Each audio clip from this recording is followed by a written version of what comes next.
Assalamualaikum warahmatullahi wabarakatuh. Kembali lagi dengan saya Nirwana Mutmainah. Materi selanjutnya yang akan saya bahas yaitu kajian pustaka.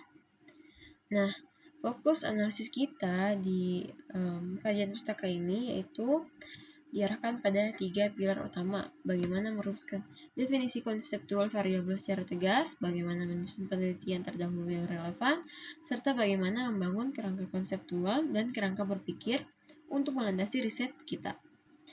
Baik, materi pertama yaitu definisi konseptual variabel. Nah,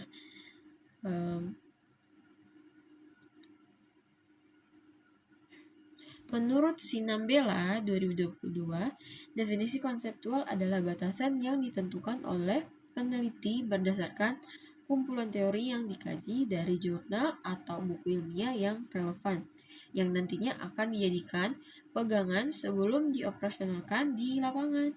Profesor Charmaine menambahkan bahwa intinya penulisan ini harus singkat, jelas, dan tegas. Berdasarkan pandangan Saiful Azwar 2021, ada 5 syarat mutlak yang harus kita penuhi saat menyusun definisi konseptual. Yang pertama, berbasis teori. Tidak boleh dikarang sendiri, melainkan wajib bersandar pada rujukan ilmiah ahli terdahulu. Yang kedua, masih abstrak. Isinya murni deskripsi teoritis, belum masuk ke teknis cara menghitung angka di lapangan. Yang ketiga, fokus pada makna, menjelaskan apa arti dari variabel tersebut. Yang keempat, yaitu jelas dan spesifik, menghindari ambiguitas. Yang kelima, yaitu variatif. Karakteristik konsep tersebut harus menunjukkan variasi nilai yang bisa dibedakan antar objek. Selanjutnya yaitu peneliti terdahulu. Nah, ingat, tidak ada penelitian yang lahir di ruang hampa. Kita perlu melihat apa yang sudah dilakukan oleh orang lain untuk meletakkan posisi riset kita saat ini. Manfaat menurut Luqman yaitu dia menyampaikan mengetahui bangunan keilmuan, memperkuat argumen, dan memetakan perbedaan atau anti-plagiarisme.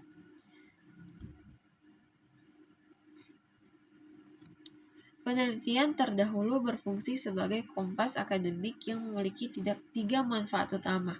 Pertama, untuk memahami sejauh mana bangunan keilmuan atas masalah tersebut telah dikembangkan oleh peneliti lain. Yang kedua, memperkuat legitimasi riset kita karena didukung oleh referensi yang kuat. Dan ketiga, ini yang paling krusial, untuk memperlihatkan secara jujur di mana perbedaan posisi penelitian kita dengan orang lain sehingga kita sepenuhnya terhindar dari tuduhan plagiarisme atau penjiplakan. Nah, cara menyusunnya pun sistematis. Mulailah mencari di pusat jurnal atau perpustakaan, carilah judul yang topiknya itu relevan, baca bagian abstraknya untuk menangkap esensi metode dan hasil secara cepat, tuliskan lalu bandingkan persamaan dan perbedaannya secara kritis dengan riset kita. Selanjutnya yaitu kerangka konseptual dan kerangka berpikir. Nah, pada kerangka konseptual, menurut Profesor Sugiono dan Notoatmojo, kerangka konseptual merupakan model visual yang menghubungkan teori dengan faktor-faktor penting yang diidentifikasi sebagai masalah. Biasanya digunakan dalam penelitian kualitatif seperti contoh kita melihat bagaimana faktor iklim kerja, disiplin, dan etos kerja saling berkaitan mempengaruhi produktivitas secara naratif. Pujiati menekankan bahwa menyusun kerangka konseptual tidak boleh asal tebak, melainkan wajib melalui 9 tahapan yang ketat, dimulai dari menentukan tema, menyusun kajian pustaka, memastikan adanya novelty atau kebaruan, menetapkan variabel, mengembangkan hubungan antar variabel, memeriksa kesesuaian rumusan masalah dan hipotesis, menuangkannya dalam bentuk diagram visual, menambahkan narasi penjelas hingga tahap akhir, yaitu melakukan evaluasi dan perbaikan.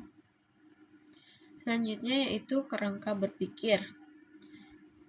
Nah, untuk penelitian kuantitatif, kita menggunakan istilah kerangka berpikir. Berdasarkan Syahputri, ini adalah dasar pemikiran yang memadukan teori, fakta, dan observasi untuk menjawab rumusan masalah secara matematis melalui pengujian hipotesis. Alurnya biasanya digambarkan dalam bentuk paradigma atau model penelitian. Contohnya, pada penelitian pengaruh pola makan sehat terhadap indeks massa tubuh atau IMT remaja, kerangka berpikir akan mengarahkan kita secara logis dari menentukan variabel independen dan dependen, merumuskan hipotesis HO, H0, dan H1, menentukan metode survei, melakukan analisis statistik, uji regresi linear, hingga menarik kesimpulan akhir. Nah, baik, itu saja yang dapat saya jelaskan tentang kajian pustaka. Mohon maaf jika ada salah kata. Wassalamualaikum warahmatullahi wabarakatuh.